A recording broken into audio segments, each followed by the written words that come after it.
నమస్తే. ఇంట్లో ఉండే పనినంతా కూడా మనము ఒక్కరమే ఈజీగా చేసుకోవాలంటే ఈ టిప్స్ని ఫాలో అవ్వాల్సిందే. ఈ చింతపండును మనము సంవత్సరానికి సరిపడినంత ఒకేసారి మొత్తంలో తీసుకున్నాం అనుకోండి, కలర్ అనేది మారిపోతూ ఉంటుంది.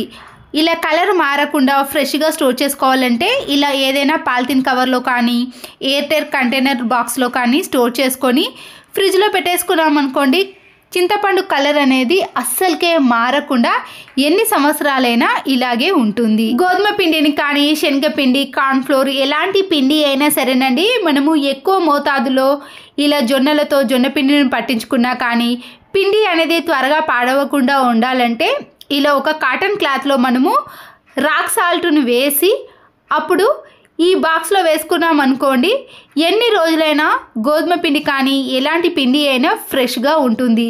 పురుగు అనేది అస్సలకే పట్టదు. పిల్లలు ఈవినింగ్ టైంలో కానీ మార్నింగ్ టైంలో ఇలాంటి స్నాక్స్ తినేటివి తెచ్చుకున్నప్పుడు ఇలాంటి కవర్స్ అయిపోయిన తర్వాత పడేస్తాం, కానీ వీటిని కూడా మనము చాలా బాగా యూజ్ చేసుకోవచ్చండి. ఆకుకూరలు ఏవైనా ఇలా సన్నగా కట్ చేసి మనము దీంట్లో స్టోర్ చేసుకున్నాం అనుకోండి, గాలి అనేది వెళ్లకుండా ఉంటుంది. కాబట్టి వారం నుంచి 10 రోజుల పాటు ఫ్రిడ్జ్లో ఫ్రెష్గా ఉంటాయి. చట్నీ డబ్బాలు కానీ తేనె సీసాలు కానీ అల్లం వెల్లుల్లి పేస్ట్ తీసుకున్న బాక్సులు ఉంటాయి కదండి, దాంట్లో ఏదైనా వాసన వచ్చినప్పుడు ఇలా ఒక అగ్గిపుల్లను ఫైర్ చేసి అందులో వేసి క్యాప్ను పెట్టేసామనుకోండి, ఒక 10 to 15 మినిట్స్ అలాగే ఉంచేసామనుకోండి, దాంట్లో ఉండే బ్యాడ్ స్మెల్ అనేది పూర్తిగా పోతుంది. లేదా మీరు న్యూస్ పేపర్ని అయినా రౌండ్గా బాల్స్ లాగా చేసి కూడా వేసుకోవచ్చు.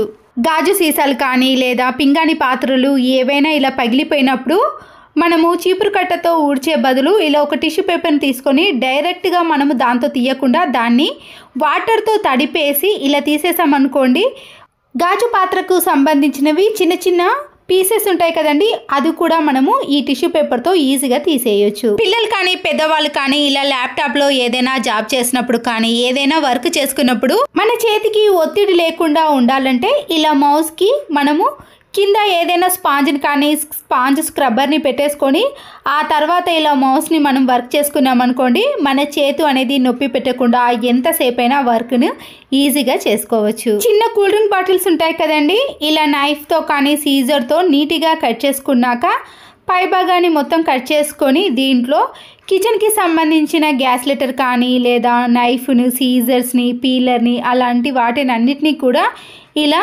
వేస్ట్గా ఉన్న థమ్స్అప్ బాటిల్లో కానీ ఖాళీ వాటర్ బాటిల్లో వేసుకోవచ్చు. పేస్ట్ అనేది ఇలా అయిపోయినప్పుడు మళ్ళీ మనము తీసుకోవాలంటే చాలా ఇబ్బంది పడతాం కదండి. ఇలా అట్ల కాడను కానీ ఇలా సరాతాన్ని తీసుకొని ఇలా వీడియోలో చూపించిన మాదిరిగా కింది నుంచి మనము అట్ల కాడతో ఇలా గట్టిగా అనేసామనుకోండి, కింద ఉన్న పేస్ట్ అనేది ఇలా పై భాగానికి పూర్తిగా వచ్చేస్తుంది. ఆ తర్వాత మనము తీసుకోవడానికి చాలా ఈజీగా ఉంటుంది. డ్రెస్సింగ్ టేబుల్ అద్దం కానీ లేదా వాష్ బేసిన్ కాడ ఉండే అద్దం అనేది ఇలా మబ్బుగా తయారైనప్పుడు వైట్ వెనిగర్ ఉంటుంది కదండి, ఇలా వైట్ వెనిగర్ని ఏదైనా క్లాత్ పైన కానీ స్పాంజ్ స్క్రబ్బర్ పైన కొద్దిగా వేసుకొని అప్పుడు మన ఇంట్లో ఉండే అద్దాలను నీట్గా క్లీన్ చేసుకున్నాం అనుకోండి, అద్దాలు అనేవి మబ్బు లేకుండా వాటర్ మరకలు, సోప్ మరకలు కూడా పూర్తిగా తొలగిపోతాయి. ఇలా చేసుకున్న తర్వాత చూడండి, అద్దం అనేది నీట్గా కనబడుతుంది. స్టైల్ జడలు వేయరాని వారు కూడా మనము ఇలా ఈజీగా పిల్లలకి 6 పాయల జడ వేసామనుకోండి, చూడడానికి కూడా పిల్లలకి నీట్గా కనబడుతుంది. ఒక్క వెంట్రుకలు ఇవ్వకుండా కూడా చాలాసేపు వరకు జడ అనేది నీట్గా కనబడుతుంది. ఇలా 6 పాయల జడ రానివారు వీడియోలో చూపించిన మాదిరిగా అటుకొన చివరి భాగం నుంచి ఇటుకొన చివరి భాగం నుంచి కొద్దిగా హెయిర్ని తీసుకుంటూ అల్లుకుంటూ వెళ్ళామనుకోండి, 6 పాయల జడ అనేది చాలా ఈజీగా వచ్చేస్తుంది. జడ పూర్తిగా వేసిన తర్వాత ఇలా అల్లిన జడను మనము కొద్దిగా లూజ్ చేసామనుకోండి, జడ అనేది ఇంకా అందంగా కనబడుతుంది. కావాలనుకున్న వారు మీరు మధ్య మధ్యలో పూసలను కూడా పెట్టుకున్నారనుకోండి, జడ అనేది ఇంకా అట్రాక్షన్గా ఉంటుంది. మరొక యూస్ఫుల్ టిప్, వీటిని ఆన్లైన్లో ఆర్డర్ పెట్టి తీసుకున్నానండి. కావాలనుకున్న వారు మీరు కామెంట్ పెట్టారనుకోండి, నేను డిస్క్రిప్షన్లో లింక్ ఇస్తాను.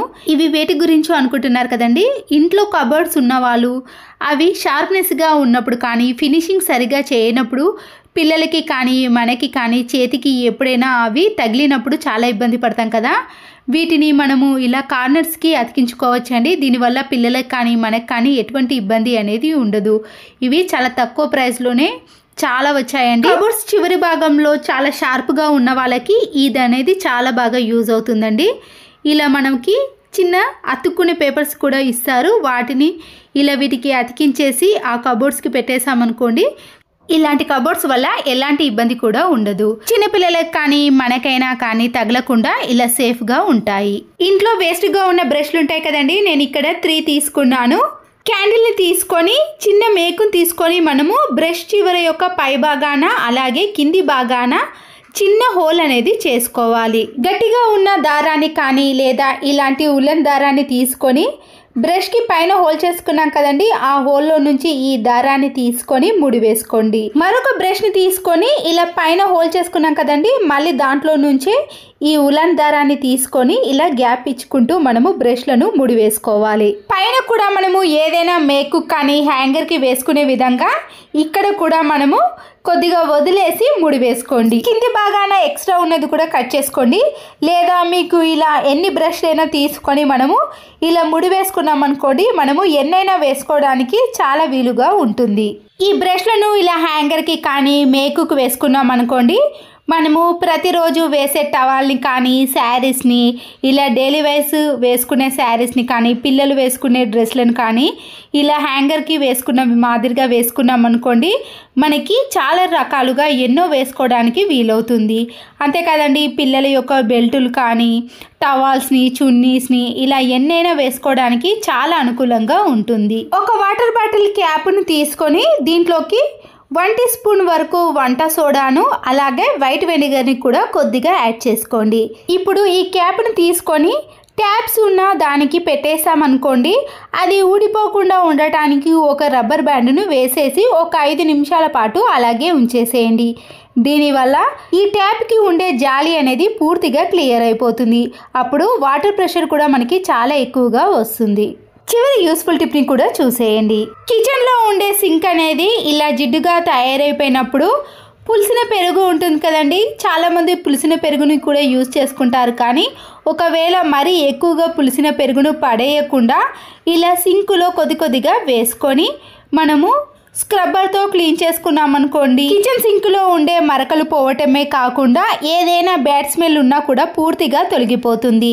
ఇలా పులిసిన దానితో మనం క్లీన్ చేసుకొని చూడండి, ఇలాంటి సింకులు అనేవి మంచి షైనింగ్లోకి కూడా వస్తాయి. స్క్రబ్బర్తో క్లీన్ చేసుకున్నాక వాటర్తో క్లీన్ చేసుకొని చూడండి, సింక్ అనేది మంచి షైనింగ్లోకి వస్తుంది. ఎలాంటి జిడ్డు మరకలైనా ఎలాంటి బ్యాడ్ స్మెల్ అయినా పూర్తిగా తొలగిపోతుంది. ఇలా పులిసిన పెరుగుతో కానీ లేదా దోసపిండి ఉంటుంది కదండి, దాంతో క్లీన్ చేసుకున్నా కూడా ఈ సింకులు అనేవి నీట్గా కనబడతాయి. ఈ యూస్ఫుల్ టిప్స్ మీకు నచ్చినట్లయితే తప్పకుండా ఒక లైక్ చేసి మీ ఫ్రెండ్స్కి కానీ రిలేటివ్స్కి షేర్ చేయండి. మరో యూస్ఫుల్ వీడియోతో మళ్ళీ కలుద్దాం. Please subscribe Siri cooking and vlogs. Thanks for watching.